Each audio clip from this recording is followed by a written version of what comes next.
Welcome to July's Market Update, brought to you in cooperation with this sponsor. Let's take a look at residential real estate activity in your area during the month of July. The number of active listings was up 40% from 1 year earlier and up 3% from the previous month.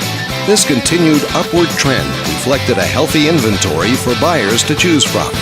As you can see, the median listing price for the month was just over $190,000. Compared to last year, the average number of days that units spent on the market before being sold was down 53%. This lower number of days may signal a positive trend in the local inventory turnover rate.